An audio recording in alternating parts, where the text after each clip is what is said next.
the Pittsburgh Steelers select Artie Burns, defensive back, Miami. Talk about the moment Coach Tomlin tells you, hey, are you healthy? You ready to go? You're our guy. And all of a sudden you're a Pittsburgh Steeler. You're here in the city and you're ready to go start your career. As soon as I heard his voice on the phone, that's when I instantly knew, like, I knew he was going to grab me and come to the Steelers. And that's probably one of the best moments so far in my life, just hearing his voice on the phone. I'm always remember that voice for a lifetime. And I mean, coming to the city, just getting on the plane to come to Pittsburgh, it was fans congratulating me, shaking their hand, taking pictures and stuff like that through the whole airport. And I mean, just been a great welcome from the Pittsburgh family. Who were you with the night of the draft when you got the call? Where were you? What were you guys doing? What was the atmosphere like?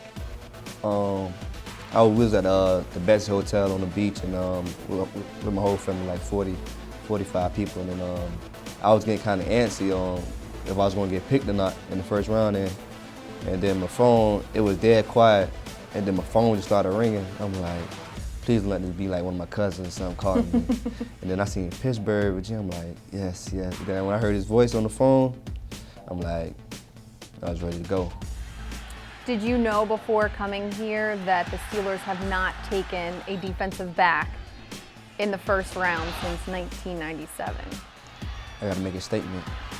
I actually, that's my first time knowing that they haven't picked a defensive back in the first round. So that means, for me, for my goal, now that you told me that, is to make a statement for why it was a good choice to pick a DB in the first round. So, I mean, that's a wow. That's like crazy.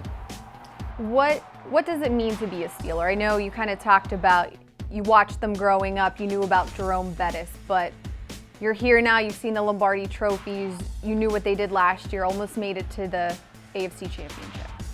I hold up to that great standard they have here, the great family bond they have here.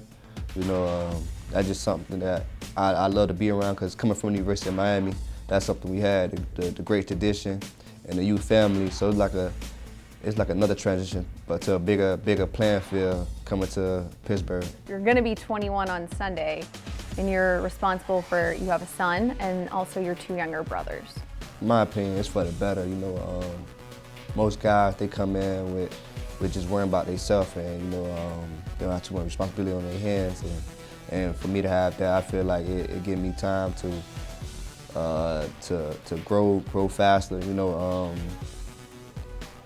not I don't want to say guys don't know how to use their free time, but I be able to use my free time better, rehab my body better, because of my responsibilities and stuff like that. So, I mean, I feel like it's a better for me.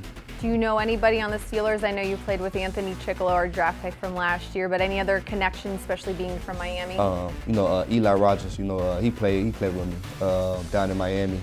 I actually started playing varsity by guarding him in tryouts in high school, and he was a senior. He was an upcoming senior, and I was an upcoming sophomore. And I got out there, and I had showed the coaches what I could do. And I mean, ever since then, I used to go at it. Me and Eli go at it every day in practice, and I mean, we already had a good bond coming out of high school. You came out as an underclassman, so you weren't able to have contact with NFL teams until the combine. What was the process like, getting to know the Steelers staff and knowing that you wanted to be on their team? Actually, the Steelers were one of the teams. Once I met everybody, when I went into the combine room, they had that warm welcome. It was a couple other teams, but Steelers, like, from that point on, that's the team I wanted to be a part of. Me and Coach Mike, and just seeing everybody else, and that's just something that I just wanted to be a part of. And every time I sat down and talked to Coach Mike, and it just made me want to be a part of Pittsburgh even more and more. Joe Green, you met him, I heard, down in the equipment room. A Hall of Famer asking to give you a hug. What was that like? Man, that was kind of, I'm like, a hug, but I said, oh yeah, the family hug, and just see a great just walk through the halls, and I could tell he's a real humble guy. It's just great to be to be a part of a long line of a great tradition. Lastly, I had read one of your mom's hopes for you was that you'd make it to the NFL, you'd win a Super Bowl, you'd also go to the Olympics. Is that still, I know it's so far down the horizon, you're focusing on football right now, but do you still think about that and what she, thought of you? Yeah, I'm most definitely still thinking about it, because it's like having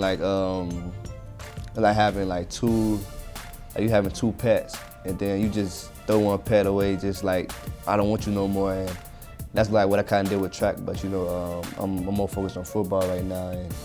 And I mean, later down the road, if my body is able for me to go out there and do that, I mean, that's something I look forward to.